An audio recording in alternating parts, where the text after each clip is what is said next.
الحمد لله الذي هدانا للإسلام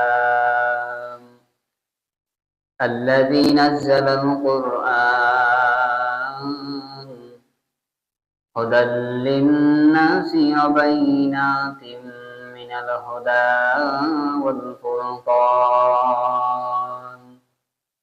وخلق الإنسان وكرم وعلمه من البيان ما لم يعلم فسبحان الذي لا يحصى امتنانه باللسان ولا بالقلم ونشهد أن لا إله إلا الله وحده لا شريك له ونشهد أن سيدنا وسندنا وحبيب ربنا وطبيب قلوبنا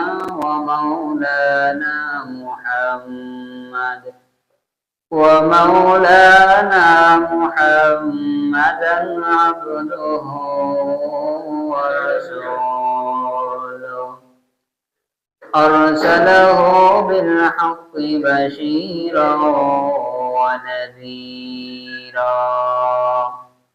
وداعيا إلى الله بإذنه وسراجا منيرا أما بعد فأعوذ بالله من الشيطان الرجيم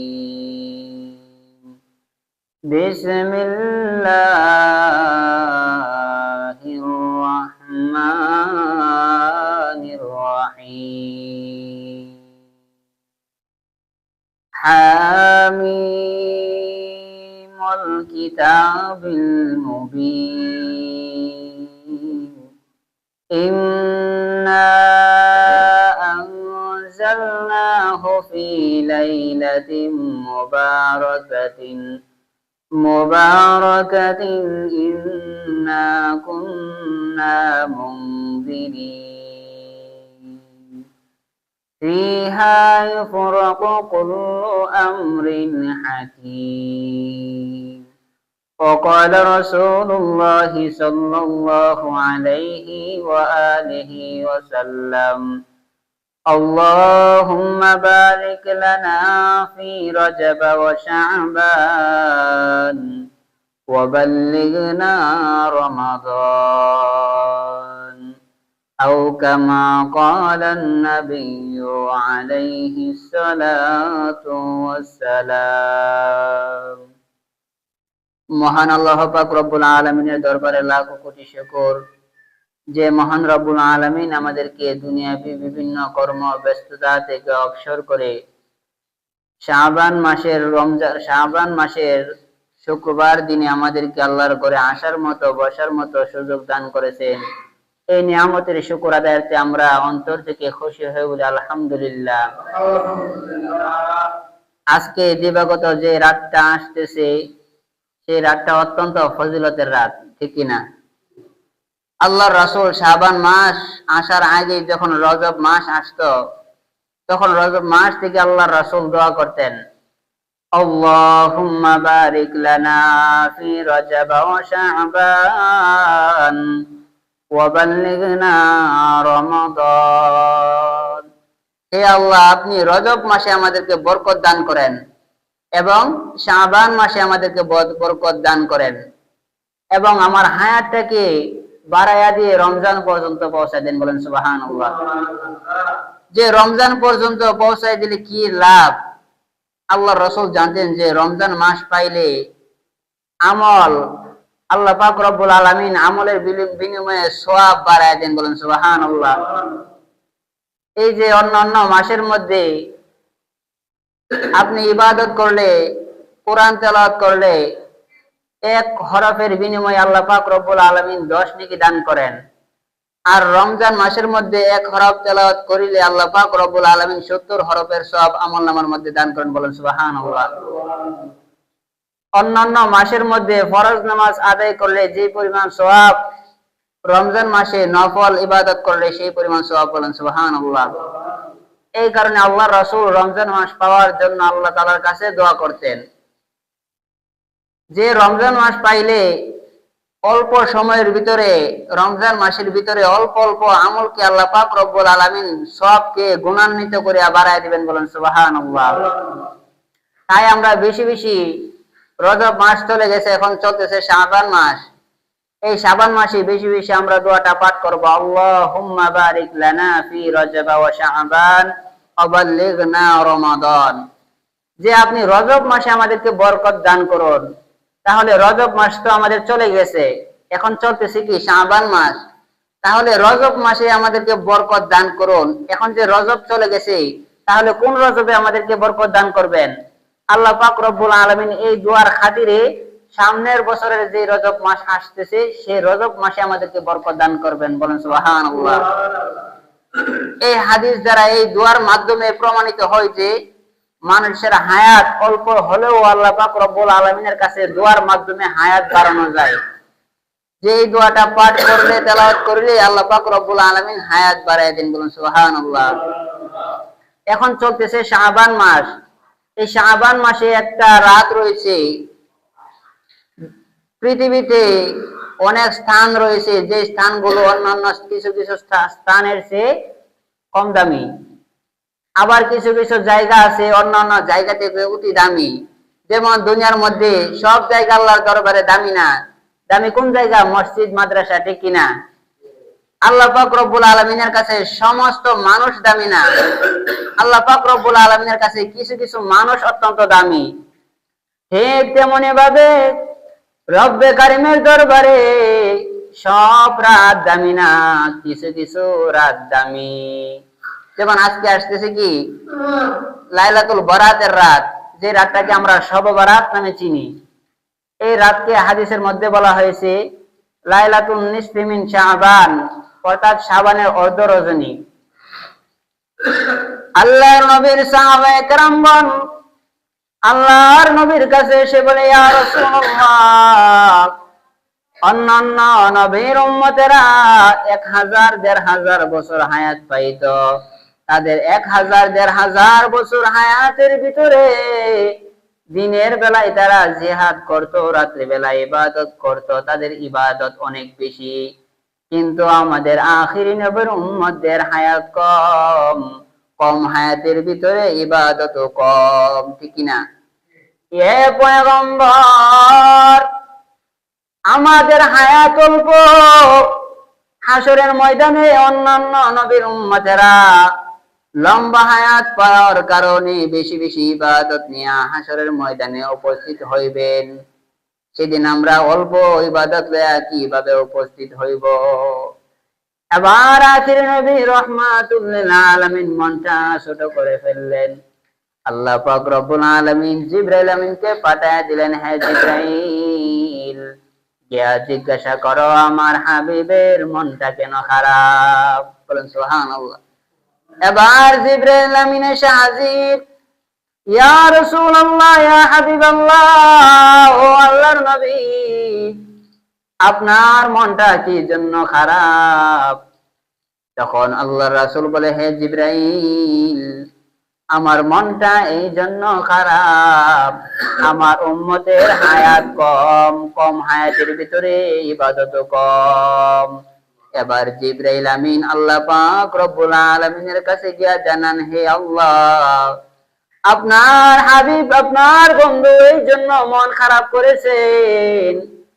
আপনার বন্ধুর উম্মতের হায়াত অল্প, অল্প হায়াতের ভিতরে ইবাদত অল্প, এই কারণে আপনার বন্ধুর মন খারাপ। আল্লাহ পাক রব্বুল আলামিন জানায় দেন, হে পয়গম্বর, আমি রব্বে কারীম আপনার উম্মতদেরকে কিছু কিছু রাত দিয়েছি, যে রাতগুলো ফজিলতপূর্ণ রাত। সেই রাতগুলোতে যদি আপনার উম্মতেরা ইবাদত করতে পারে, তাহলে এক রাতের ইবাদতই অন্যান্য নবীর উম্মতদেরকে পিছিয়ে ফেলে দিবে। বলেন সুবহানাল্লাহ। আল্লাহ রাসূল বলেন যে লাইলাতুন নিসফি মিন শাবান, এই অর্ধ রজনীর রাত, শাবানের অর্ধ রজনীর রাতের ইবাদত, এই রাতে যদি বান্দারা ইবাদত করে, আল্লাহ পাক রব্বুল আলামিন বনু কালব গোত্রের যত ধরনের পশু আছে, বনু কালব একটা গোত্র ছিল, এই গোত্রের মানুষেরা অনেক পশু লালন পালন করিত। আল্লাহ রাসূল বলেছেন এই রাত্রে যে উম্মতেরা ইবাদত করবে, আল্লাহ পাক রব্বুল আলামিন এই রাত্রের খাতিরে, নিসফে শাবান শবে বরাতের রাতের খাতিরে ওই বনু কালব গোত্রের যত পশু আছে, সমস্ত পশুদের গায়ে যত লোম পশম রয়েছে, এর চেয়ে অধিক মানুষকে আল্লাহ পাক রব্বুল আলামিন সেই রাত্রে ক্ষমা করে দেন। বলেন সুবহানাল্লাহ। কিন্তু দুই শ্রেণীর মানুষকে আল্লাহ পাক রব্বুল আলামিন সেই রাত্রে ক্ষমা করেন না। এক নাম্বার হলো যারা আল্লাহর সাথে শিরিক করে, মুশরিক। আল্লাহ পাক রব্বুল আলামিন মুশরিক শিরিক ব্যক্তিদেরকে আল্লাহ পাক রব্বুল আলামিন সেই রাত্রে ক্ষমা করেন না। দ্বিতীয় নাম্বার হলো যারা হিংসা বিদ্বেষ, যারা হিংসা করে, আল্লাহ পাক রব্বুল আলামিন এই রাত্রে হিংসাকারীদেরকে আল্লাহ পাক রব্বুল আলামিন ক্ষমা করবেন না। যে সমস্ত মানুষদেরকে আল্লাহ ক্ষমা করে দেন, কয় শ্রেণী ব্যতীত? দুই শ্রেণী ব্যতীত। এক শ্রেণী হলো যারা আল্লাহ পাক রব্বুল আলামিনের সাথে শরীক সাব্যস্ত করে, অংশীদার সাব্যস্ত করে, তাদেরকে আল্লাহ এই শবে বরাত নিসফে শাবানের রাতে আল্লাহ ক্ষমা করেন না।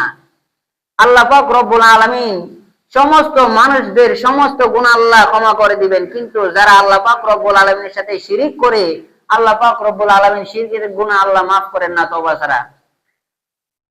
আল্লাহ পাক রব্বুল আলামিন বলেন ফামান কানা ইয়ারজু লিকা রাব্বিহি ফালইআমাল আমালান সালিহান ওয়ালা ইউশরিক বিইবাদাতি রাব্বিহি আহাদা। হে আমার বান্দারা, তোমরা যদি রবের সাক্ষাৎ পেতে চাও, তাহলে রবের সাথে কাউকে অংশীদার সাব্যস্ত করা যাবে না। আল্লাহর সাক্ষাৎ পেতে হলে, আল্লাহর ভালোবাসা পেতে হলে আল্লাহ পাক রব্বুল আলামিনের সাথে কাউকে শরীক করা যাবে না। আল্লাহ পাক রব্বুল আলামিন অংশীদার সাব্যস্তকারীদের ওজন আল্লাহ পাক রব্বুল আলামিন কিয়ামতের দিন ওজনই করবেন না। বলেন নাউজুবিল্লাহ। তাহলে এই রাত্রে যারা মুশরিক, আল্লাহর সাথে শরীক করে, তাদেরকে মাফ করবে না। আর যারা হিংসা বিদ্বেষ করে, আল্লাহ পাক রব্বুল আলামিন তাদেরকে মাফ করবেন না। আল্লাহ পাক রব্বুল আলামিন আমাদেরকে এই রাতের খাতিরে ক্ষমা করে দিক। বলেন আমিন। এই লাইলাতুন নিসফি মিন শাবান, এই রাত নিয়ে আজকাল আমাদের সমাজের মধ্যে কিছু লোক আছে অতি সারাসারি করে, আবার কিছু লোক আছে অতি বাড়াবাড়ি করে লাইলাতুন নিসফি মিন শাবান নিয়ে, শবে বরাত নিয়ে। সারাসারি কিভাবে করে? যারা সারাসারি করে তারা বলে লাইলাতুন নিসফি মিন শাবান বলতে কিছু নাই। বলে নাউজুবিল্লাহ। আল্লাহ পাক রব্বুল আলামিন কালামে পাকের মধ্যে বলেন ইন্না আনজালনাহু ফি লাইলাতিন মুবারাকাতিন ইন্না কুন্না মুনজিরিন। আমি আল্লাহ পাক রব্বুল আলামিন কোরআনকে বরকতময় রাতে নাজিল করেছি। বলেন সুবহানাল্লাহ। মুফাসসিরিনে কেরাম এই রাতকে কেউ কেউ ব্যক্ত করেছেন যে এই মুবারকা রাত বলতে শবে কদর এবং শবে বরাত উদ্দেশ্য। তবে অধিকাংশ মুফাসসিরিনে কেরামের মতে এই আয়াতে মুবারকা বরকতময় রাত বলতে শবে বরাতকে বোঝানো হয়েছে, কারণ শবে কদরের জন্য আল্লাহ পাক রব্বুল আলামিন আলাদাভাবে একটা সূরা নাযিল করেছেন। তাহলে এই আয়াত দ্বারা বোঝা গেল যে লাইলাতুন নিসফি মিন শাবান শবে বরাত কোরআনে আছে না নাই? কথা বলেন, আছে না নাই? আছে। আল্লাহর রাসূল হাদিসের মধ্যে বলেন ইযা কানাত লাইলাতুন নিসফি মিন শাবান কুমু লাইলুহা ওয়া সুমু ইয়াওমুহা। হে আমার উম্মতেরা, তোমরা যারা যারা লাইলাতুন নিসফি মিন শাবান শাবান মাসের অর্ধ রজনী যারা পাইবা, তারা রাতের বেলা আল্লাহ পাক রব্বুল আলামিনের ইবাদত করো আর দিনের বেলা রোজা রাখো। তাহলে হাদিস দ্বারা কি পাইলাম? লাইলাতুল মুবারাকা আছে না নাই? আছে। তাহলে যারা সারাসারি করে যে লাইলাতুল বরাত বলতে কিছু নাই, তাদের সারাসারিটা ঠিক নাকি ইসলাম শরীয়ত কোরআন বিরোধী? কথা বলেন। আর বাড়াবাড়ি কিভাবে করে যে ইসলামের দৃষ্টির বাইরে, শরীয়তের দৃষ্টির বাইরে গিয়ে কিছু কাজ করে, যে কাজগুলোর কারণে বাড়াবাড়ি হয়ে যায়। অতএব বাড়াবাড়িও করা যাবে না, সারাসারিও করা যাবে না, লাইলাতুল বরাত আমাদের পালন করতে হবে, ঠিক কিনা? এই রাতে আল্লাহ পাক রব্বুল আলামিন সূর্য ডোবার পর পর আল্লাহ পাক রব্বুল আলামিন প্রথম আসমানে চলে আসেন, বলেন সুবহানাল্লাহ। আল্লাহ পাক রব্বুল আলামিন প্রথম আসমানে এসে ডাকেন, আলা মিন মুস্তাগফিরিন ফাস্তাগফিরুল্লাহ, হে আমার বান্দারা তোমরা কারা ক্ষমা চাও, আমি আল্লাহ পাক রব্বুল আলামিন এই রাতে তোমাদেরকে ক্ষমা করে দেব, বলেন সুবহানাল্লাহ। হে আমার বান্দারা তোমরা কারা এই রাত্রে ঋণগ্রস্ত আছো, আমি রব্বে কারিমের কাছে ঋণ মুক্ত হতে চাও, আমি আল্লাহ পাক রব্বুল আলামিন তোমাকে ঋণ মুক্ত করে দেব। হে আমার বান্দারা কারা কারা অসুস্থতায় ভুগতেছো, রব্বে কারিমের কাছে এই রজনীতে প্রার্থনা করো, রব্বে কারিম এই রাত্রে তোমাকে সুস্থতা দান করবেন, বলেন সুবহানাল্লাহ। এই রাতে আমরা বেখবর, গুরুত্ব নাই, অথচ এই রাত্রি বেলা আল্লাহ পাক রব্বুল আলামিন মানুষের পুরা বছরের মানুষের বিশেষ গুলোকে আল্লাহ পাক রব্বুল আলামিন নির্ধারণ করেন, বলেন সুবহানাল্লাহ। আল্লাহ পাক রব্বুল আলামিন বলেন যে এই রাতে আমি আল্লাহ পাক রব্বুল আলামিন মানুষের পুরা বছরের মানুষ কি রিজিক খাবে, কিভাবে চলবে, ভাগ্য, এগুলো আল্লাহ পাক রব্বুল আলামিন বলেন আমি এই রাতের মধ্যে ফয়সালা করি, বলেন সুবহানাল্লাহ। আল্লাহ পাক রব্বুল আলামিন আমাদেরকে এই রাত্রি বেলা বেশি বেশি ইবাদত করার মতো তৌফিক দান করুক, আমরা সবাই বলেন আমিন। আল্লাহর নবী, বিশ্ব নবী রাহমাতুল লিল আলামিন এই রাত্রি বেলা আম্মা জান আয়েশা সিদ্দিকা রাদিয়াল্লাহু তাআলা আনহার ঘর থেকে বের হয়ে আল্লাহর রাসূল কবর জিয়ারত করতে চলে গেলেন। তখন আম্মা জান আয়েশা সিদ্দিকা রাদিয়াল্লাহু তাআলা আনহা তিনি আল্লাহর রাসূলের অন্যান্য স্ত্রীর ঘরে গিয়ে তালাশ করতে লাগলেন। আল্লাহর রাসূলের অন্যান্য স্ত্রীদের ঘরে গিয়ে তালাশ করতে লাগলেন যে আল্লাহর রাসূল কি আপনাদের ঘরে আসছে? তখন আল্লাহ রাসূলের এক স্ত্রী বলতেছেন, না, আমার ঘরে আসে নাই।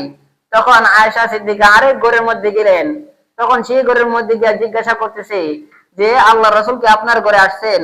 তখন আয়েশা সিদ্দিকা রাদিয়াল্লাহু তাআলা আনহা আল্লাহর রাসূলকে কোন স্ত্রীর ঘরে পাইতেছে না।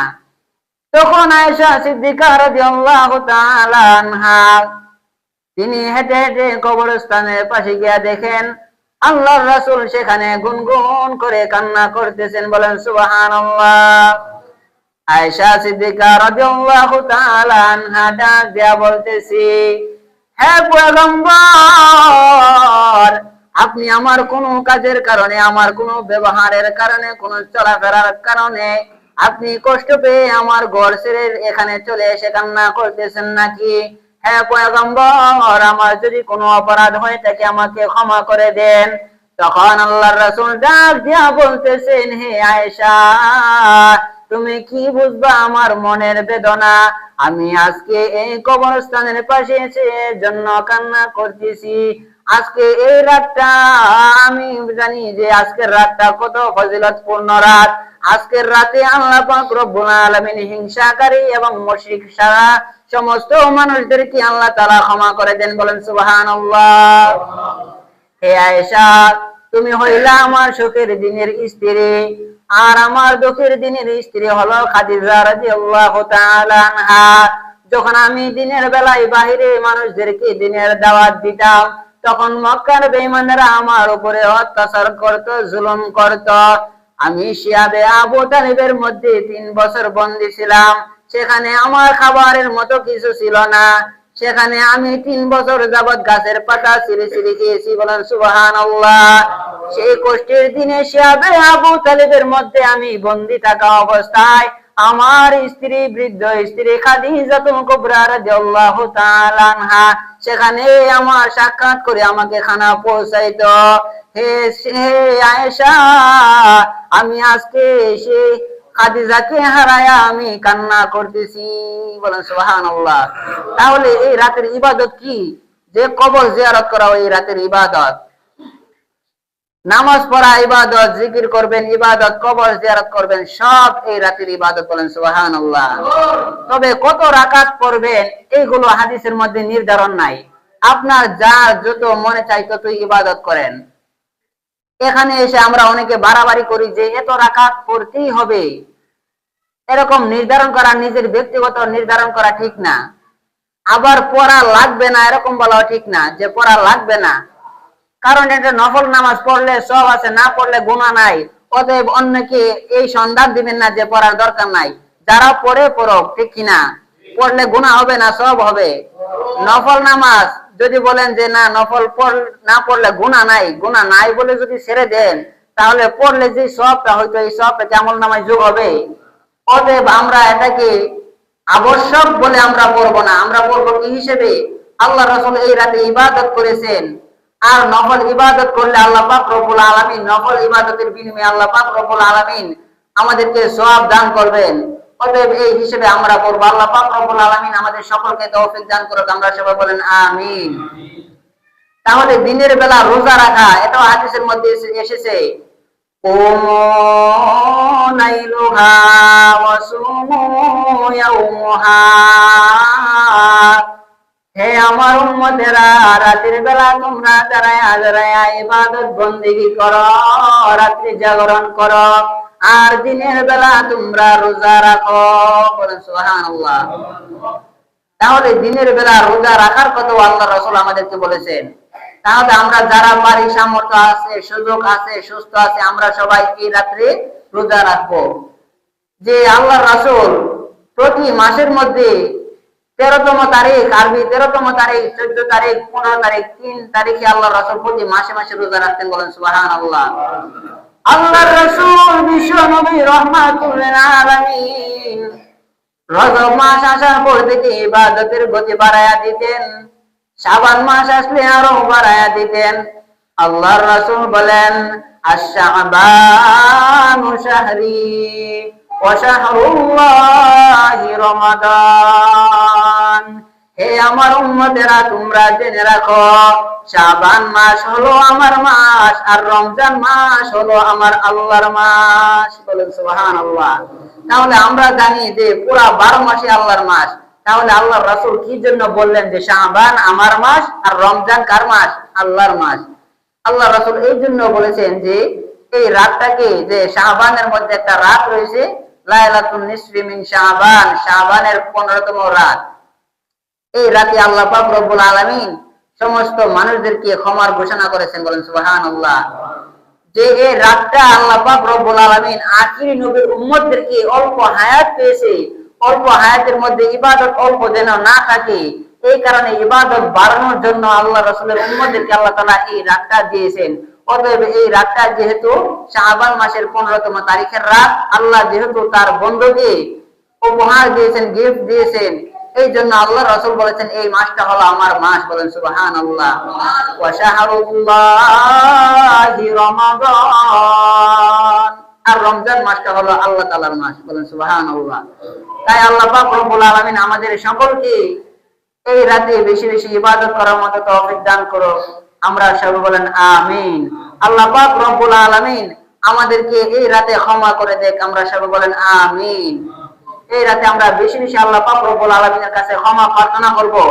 আমরা এমন ভাবে ক্ষমা প্রার্থনা করব যে মনে প্রাণে বিশ্বাস করে যে আল্লাহ পাক রব্বুল আলামিন আমার ডাক শুনতেছেন। এইভাবে আমরা আল্লাহ পাক রব্বুল আলামিনের কাছে প্রার্থনা করব যে হে আল্লাহ, আপনি আমাকে ক্ষমা করে দেন। আপনি যদি আমাকে ক্ষমা না করেন তাহলে আমাকে মানুষ কেন বানাইলেন? আমাকে অন্য কোন সৃষ্টিজীব বানিয়ে ফেলতেন। আমাকে মানুষ কেন বানাইলেন? আবার মানুষ বানায় আপনি আখিরি নবীর উম্মত কেন বানাইলেন? অতএব যেহেতু বিনা দরখাস্তে আমাদেরকে মানুষের ঘরে জন্ম দিয়ে আখিরি নবীর উম্মত বানিয়েছেন, অতএব আপনি আমাদেরকে ক্ষমা করে দিন। এইভাবে আল্লাহ পাক রব্বুল আলামিনের কাছে ক্ষমা প্রার্থনা করব। আল্লাহ পাক রব্বুল আলামিন সকলকে তৌফিক দান করুন। আমরা বলি আমিন। এই রাতে আমরা তওবার নামাজ পড়বো 2 রাকাত। কারা কারা তওবার নামাজ পড়তে রাজি আছি হাত তোলেন। 2 রাকাত করে নামাজ, 2 রাকাত। আল্লাহ পাক রব্বুল আলামিন সকলকে কবুল করুক, আমরা সবাই বলেন আমিন। তওবার নামাজটা আমরা এইভাবে পড়ব যে 2 রাকাত নামাজ আমরা যেই নিয়মে পড়ি ঠিক সেই নিয়ম, শুধু সিজদার মধ্যে সুবহান রাব্বিয়াল আলা 3 বার বলার পরে রব্বি গফিরলি রব্বি গফিরলি রব্বি গফিরলি কয়বার বললাম? 3 বার। কোন সময় বলবো? সিজদার মধ্যে গিয়া রব্বি গফিরলি রব্বি গফিরলি রব্বি গফিরলি, হে আমার রব আপনি আমাকে ক্ষমা করে দিন, আপনি আমাকে ক্ষমা করে দিন। মনটাকে ছোট করে করে আমরা বলবো কয়বার? 3 বার। কোন সময়? সিজদার মধ্যে সুবহান রাব্বিয়াল আলা 3 বার বলার পরে। 2 রাকাতে সিজদা কয়টা? 4টা। 4 সিজদার মধ্যে সুবহান রাব্বিয়াল আলা শেষ করে 3 বার রব্বি গফিরলি রব্বি গফিরলি এভাবে করব। আর তখন আমরা মনটাকে নরম করে করব যে হে আল্লাহ আপনি আমাকে মাফ করে দেন, আপনি আমাকে মাফ করে দেন। আল্লাহর রাসূল বলেন এইভাবে যদি কেউ তওবার নামাজ পড়ে তাহলে আল্লাহ পাক রব্বুল আলামিন তার সিজদা ওঠানোর আগেই আল্লাহ তাআলা তাকে ক্ষমা করে দিবেন। বলেন সুবহানাল্লাহ। তাহলে এই রাতটাও অত্যন্ত ফজিলতের রাত, লাইলাতুন নিসফি মিন শাবান, রাত পেয়েছি ফজিলতের রাত। আর আল্লাহ রাসূল বলেছেন যে তওবার নামাজ যদি কেউ এভাবে পড়তে পারে রব্বি গফিরলি মনটাকে ছোট করে করে পড়তে পারে তাহলে আল্লাহ তাআলা তার মাথা সিজদা থেকে ওঠানোর আগেই তাকে ক্ষমা করে দেন। বলেন সুবহানাল্লাহ। আল্লাহ পাক রব্বুল আলামিন আমাদের সকলকে এই রাতে আমাদের গুনাহ ঝরানোর মতো তৌফিক দান করুক, আমরা সবাই বলেন আমিন।